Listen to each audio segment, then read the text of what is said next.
Welcome to Hope Unabridged, where we find hope in our unedited stories. Today, we have a really special show, especially local to Orlando, job loss in the entertainment industry due to COVID. We'll be talking with two guests, Michelle Lindahl, who is a local contract session singer, vocalist, all-around amazing person to me and a very treasured person to me. And we'll also be talking to Elicia Brown, all about how it has hit the entertainment industry. Yeah. I mean, it's really affected all of us to a degree, but those that are employed in the entertainment industry are really feeling it. So we want to hear from them and really hear just exactly how it's affected them and how they've made adjustments in their lives. But I know that you work in the entertainment industry as well, Kasey. So tell me a little about how that's affected you and your family. It's huge right now. What do you do? Tell us I'm a that producer. First. Okay. Film producer, and I mean, films have just they're just not happening. Yeah. I know of one production that started, and with all of the COVID guidelines, it adds like $200,000 really on top. Wow. I mean, depending on your just to budget, follow guidelines. Just to follow guidelines, because you've got to pay for crew to quarantine. You have to test every 3 days. It's just a whole list of things. Wow. And then if like I know of one production in Atlanta that started and then got shut down 2 weeks later. So they had flown everyone out, and then COVID, one person on the crew got COVID. And it's been just an adjustment for everyone. So it's exciting for us to get to talk to some experts and people who are actually working in the entertainment industry here in Orlando. So why don't you introduce our first guest? So Michelle is a treasured dear friend of mine for many, many years. All-around amazing vocalist. You've probably heard her, definitely have heard her voice on some Disney albums, and also her work on many, I mean, everything from SeaWorld to Universal to Disney. She is your local contract expert for vocal sessions. That's so right. Let's introduce you, Michelle. Thank you so much for being here. And can you share with us a little bit about your job and what you do prior to COVID? Absolutely. I'm honored for you to have me here. I so appreciate it. It's great for people to recognize what the entertainment industry is really going through, because it's pretty major. I would say that, well, first of all, what I have been doing for since about 1992, I've been working in the recording session business here in Orlando for a long, long time. And at this point, I am the contractor for Disney and many other cruise lines and all kinds of people that hire the singers that are on sessions. I do quite a bit of vocal coaching out at Disney for all of their live shows. Yeah. And along with that, I'm a vocal director at Northland Church. And those are kind of the main things that I do. Yeah. But really, the way it has hit us is the trickle down of that no more than 50 people can gather at a time. So just that rule alone takes out everything. So we're not having fireworks. We're not having parades. Pretty much a lot of my work centers around theme park events, every single Disney park. Quite a few shows at Universal Osaka. Wow. Some things at SeaWorld. So it just covers everything. So what happens with that is nobody's creating new shows. Yeah. And then we can't gather. We can't gather a large group to record in the studio. I have done a few things since COVID hit, but it's one person on each mic and we're all very separated. Yeah. And I think the fear is after this this ends, that it's going to take so long for people to find the money again to create anything new. Yeah. Okay. So there's that piece. And then there's the live work like within Disney and Universal and all those places where we can't have shows where people are next to each other or they have to have a mask on when they perform and stuff like that. So it's a snowball effect. It all just trickles down. So. Yeah. Can you talk a little bit about that first, when this all began in March? And I know that we're so busy leading up to that, had so many things scheduled, and then all of a sudden it's like just dropping like flies. Yeah. Yep. Yeah. Everything started just going away. And, One of the shows that I coach at Disney was the Guardians of the Galaxy show that has been happening every summer. So we were gearing up for that. We were in the midst of casting. And even when we went into COVID, we were still meeting virtually to talk about casting and scheduling. And just little by little, it all started going away. And it's been one of the hardest things I have ever been through. I'll be honest. You can tear up. Yeah. I wrote quite a post about it on Facebook that I felt like I was going through mourning of a career that I've worked for 30 years.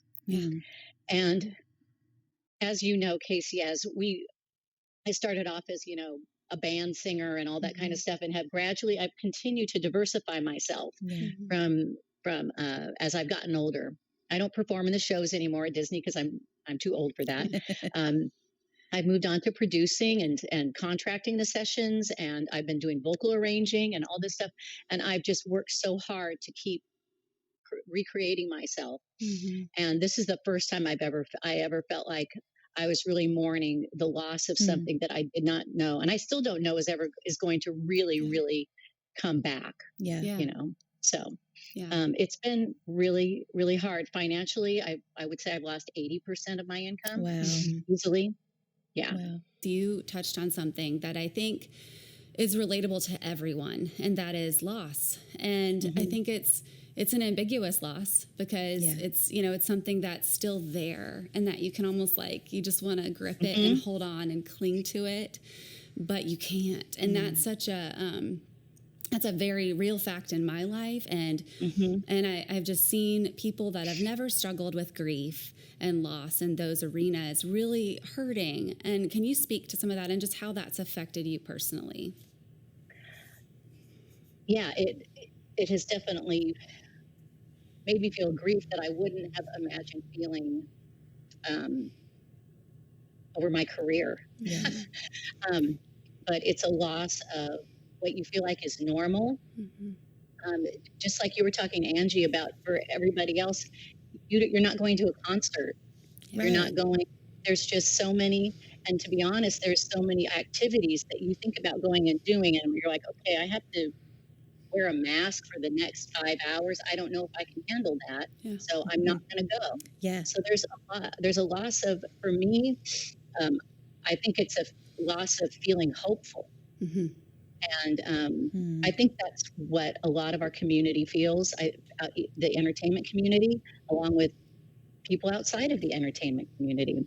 This loss of hopefulness of the big planning for the big trip and all these things that we try to have something to look forward to in our lives, and it's somewhat hard to find that. And I've gone through some pretty horrible things in my life before this, but I will say this one really was a big gut punch to me. And it's brought to me spiritually is I've really been working through where my identity is and what my identity is.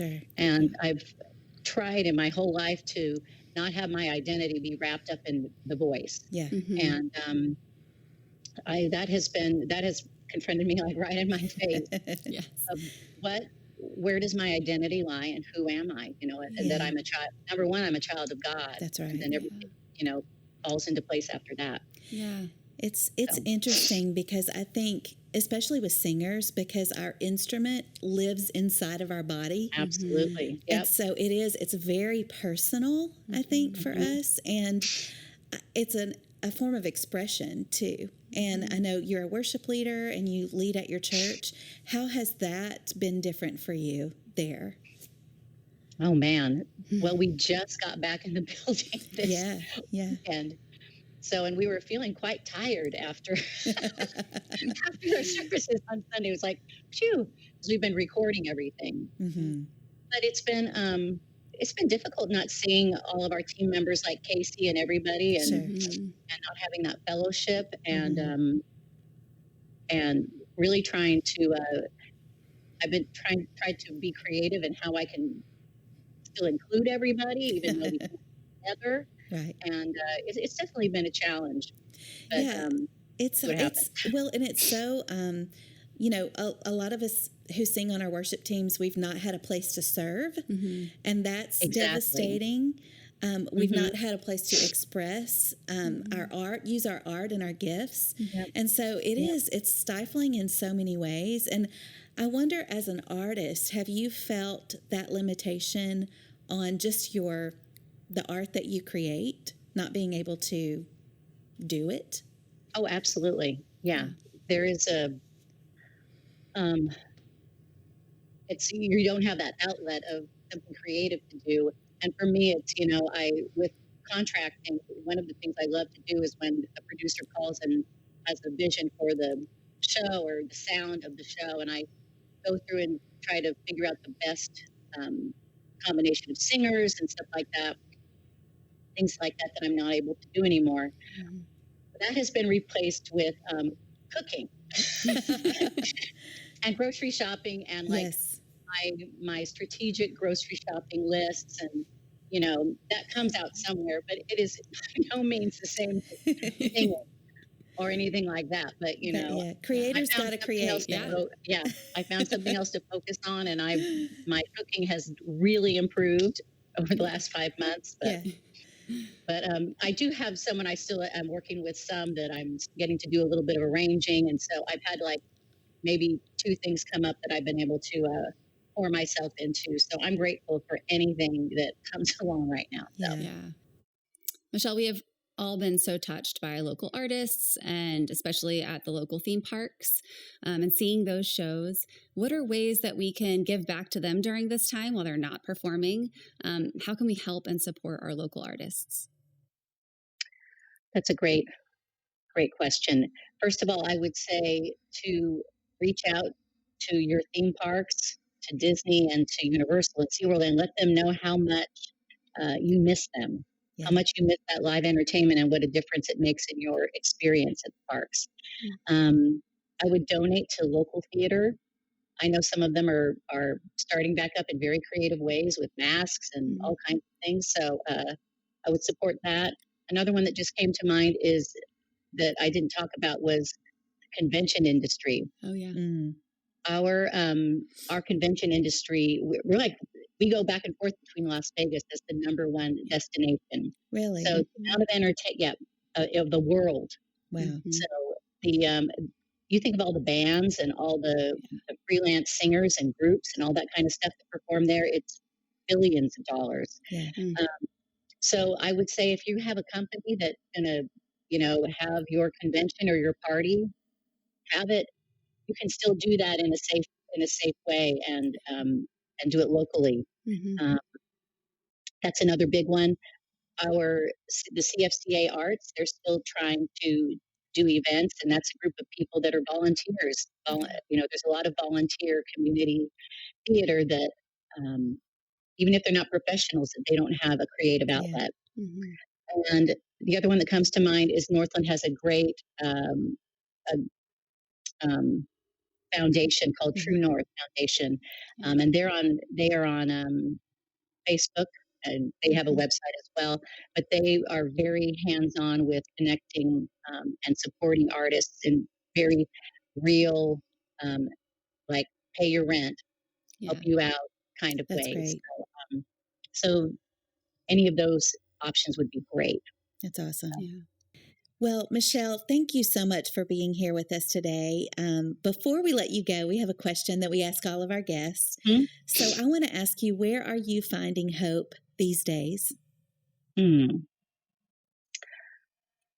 am finding hope in my family. And I think a lot of us have said, one thing that has happened during this time is we have gotten close to our families. And one of my friends who has a very large family, he says, oh man, we've had to have about 3 interventions, during this quarantine because of how we treat each other. But it's been, I've watched my kids struggle. One struggle really, really a lot through this, and my other child flourished through this. Okay. Depending on where they find their energy and introvert, extrovert, all that kind of thing.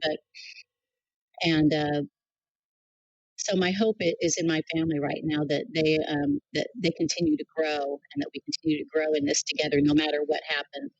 And I also hope, um, I know that what is happening right now is not a surprise to God, Yep. and He's ultimately in control. Yeah. And as much as I do like to control things, I can't control this. I've got to let the sun go. Yes. Yeah. So, yeah. It's the hardest thing to do. Yeah, It is. Absolutely. Release it and Yep. And He's going to lead us where we are supposed to go. So That's right. That's right. Well, thank you so much, Michelle. It's so good to you're see your welcome. face. Thank you too, and thank you so much for having me. I really you. appreciate it. Where can we connect with you online? I'm on Facebook, just Okay. Michelle Lindahl Alexander. Okay. My Great. married name is at the end there, but yeah, Michelle Lindahl Alexander, and I'm also on Instagram, Great. Red Chick Music. Okay. I joke that that was my email name before I was this age, but you know what? I can hold on to it at this point. I love it. That's great. Thank you so much, Michelle. And now we're excited to welcome our second guest, Elicia Brown. I'm so glad you're here, Elicia. This is a fun conversation. Listen, I wish it were under better circumstances. Well, we are where we are. But Elicia is a traveling and a concert performer. She travels with Beth Moore and sings on her worship team, which has got to be a dream job, I just want to say. Is. 16 or 17 years later, I still can't. Oh, wow. That's incredible. I love it. So we're excited to have you here and talk to you today. I know you live in Nashville. So tell me a little bit about how COVID and all of the repercussions have affected you as a musician, as a working musician. Okay. Well, it stopped almost everything. Well, for a while, it completely stopped everything. I don't know if you guys were able to see that a video of a bunch of session singers doing It As Well, a particular arrangement that kind of. Oh, yeah. So we were in the studio, I want to say the day that like the complete stay-at-home order came down the pike. Okay. And so our attempt of just kind of making sense of things and comforting everybody kind of led into more work for us. So that helped keep us afloat. But in general, the bands came off the road for Beth Moore and all of that. We only did 2 events out of our entire year. We just canceled the last one. The rest of us are in church, but of course that changed as well, what everything looks like. So everybody's just kind of been winging it and trying to figure out how to create new means of income and also new means of like performance and reach. But and, you know, the thing is it's like great creativity a lot of times comes out of hard moments. Yeah. So we're starting now on this side to see some things that we'll probably keep whenever we go back to normal, whatever that will be. Yeah. But in the means, you know, at first it was very abrupt. You know, that's one of the things I've noticed is the innovation that we are seeing, people just being absolutely creative and finding new just channels and ways to express themselves even artistically. Has that been true for you? Have you found a new outlet? Yes. I actually started a talk show. Nothing as grand as this, but a talk show that I do on my Facebook Live to reach out to folks who find themselves in the same position, watching the world just happen and not really knowing how to process all of that. And so it's been a time where you can kind of dig into your other creative abilities and figure out how you can say what it is you feel like you're supposed to say just with your life. So, you know, there are definitely positives, but it's been so hard for so many. It's just been so jarring. Yeah. I think that was the thing. It's not even a thing you would have ever considered that like you won't be able to do anything, much less sing, because that feels like that's just, you can do that any and everywhere. Yeah. But how has that affected you personally on an emotional level? Like what was the stages of that loss for you? Many. You know, at first it's just kind of stunned because Like, what? If you can't leave your house or don't, like, just, huh? And then it kind of hits you in your gut because it's like, well, what would my life look like if I could never go back to this? Yeah. And I've invested so much of my life into this vein and into this, place. What happens if I can't do that again? Like, can we really live in a, so you have all of this stuff. But I think I kind of centered on faith, which sounds a bit cheesy, but it really, so when all of this happened, I was able to go, okay, well, God is not shocked by any of this. I'm panicking because I'm like, we got 3 more checks till it ain't no lights. Yeah. He's just been coming through bit by bit by bit. And more and more your faith builds. It's, Yeah. It's day by day for sure. For sure. But when you're able to kind of trace the hand of God in the whole process, you're like, he's not going to drop me. Like, he's got this. Yeah. I don't know what's happening, but he's got this. So it's kind of a David relationship. Like, you're so great. You hate me. I think we all have those moments. Yes, for sure. For sure. How are you seeing it affect your Nashville community there and your group of singers that you work with? It's brought us all closer. Okay. Because we already live a very unique lifestyle, and what we do is so, we have this particular niche that everybody understands. Yeah. But then when you lose all of that, only your real, like the community that you're with the most of the time kind of get it. It brought us all close. And we see each other like reaching out maybe 2 weeks ago, like 14 folks got COVID. And so, wow. If we're not singing, we're wearing masks. Sure. What we do in the actual booth, because it's typically 3 to 4 folks on a stand. That's had to change. Yeah. But it's the camaraderie. I feel like we'll come out of this Love that. feeling more like a family than anything, which it seems like hard times yield if you let it.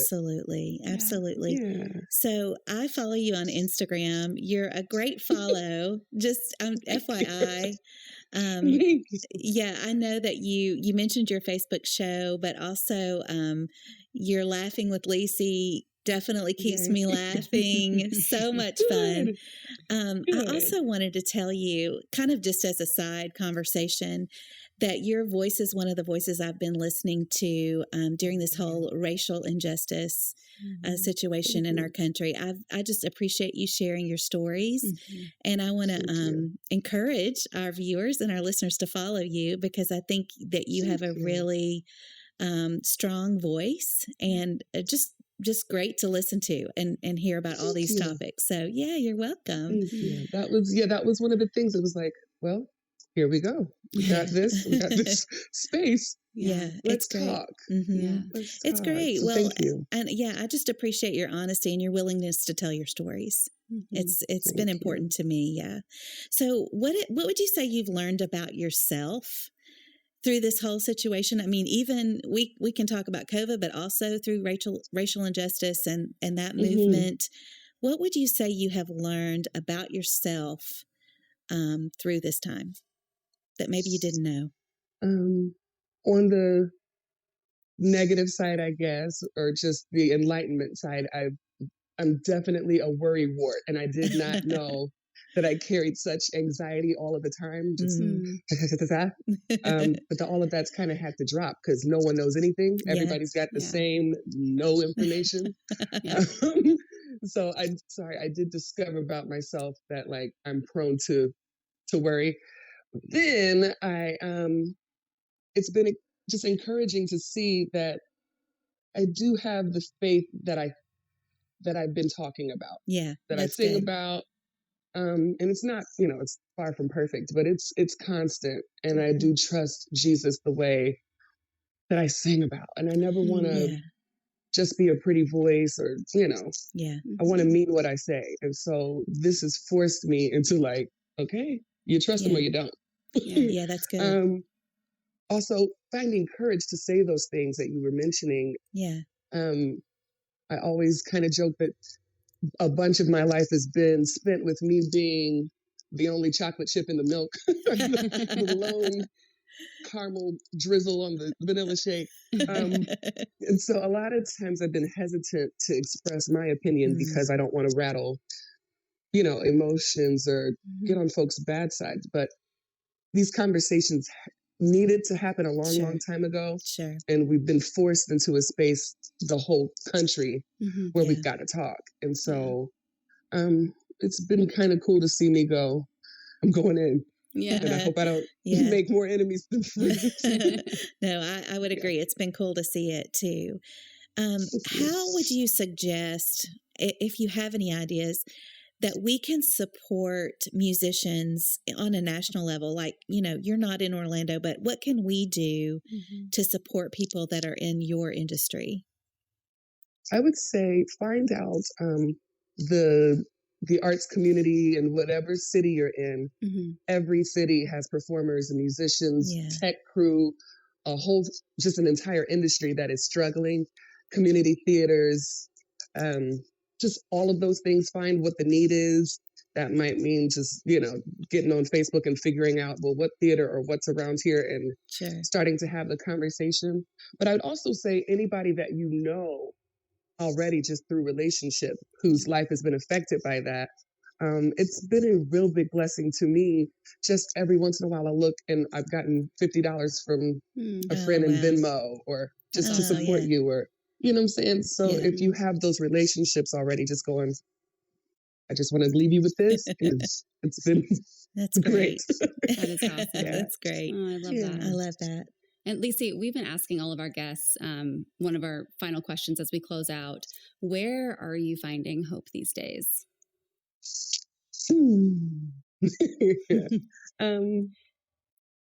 Jesus. Yeah. Finding hope in the Lord. And honestly,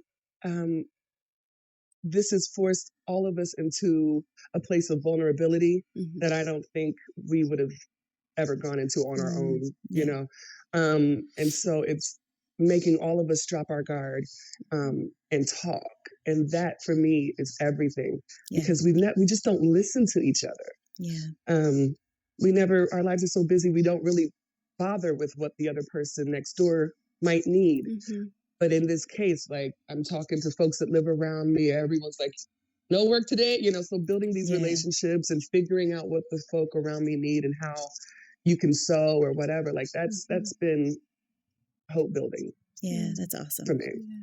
That's awesome. Yeah. Tell us where we can find you on Instagram. I love Lacey. I love following her. So I'm going to encourage everybody to follow you. Yes. So tell us how to follow you. Yeah. I am Elicia Brown Music. And Elicia is Elicia, last name Brown Music. And you can find me on Twitter, Instagram, and Facebook with that. That's awesome. Thank you so much for being here today. Thank you for sharing your heart. Thank you. Yeah. This is awesome. And I got 20 minutes free for my kids, so thanks. Awesome. Go give her some popsicles. Right. Thank you so much. Have a good one. Thanks, you too. Thank you. Thanks so much for joining us today on Hope Unabridged. We'd like to remind you, if you're watching us on Good Life 45, you can also listen to these episodes everywhere you listen to podcasts. If you're listening and you'd like to see the filmed version of the show or any of our other shows, check us out on Good Life 45 or on our YouTube channel and our app. We hope that something you've heard today really blessed you, and we would love for you to share this show with those that you love. So just hit that share button on your podcast app or on YouTube and send it to a friend. With this program, we are finding hope in our unedited stories of life, and we want you to do the same.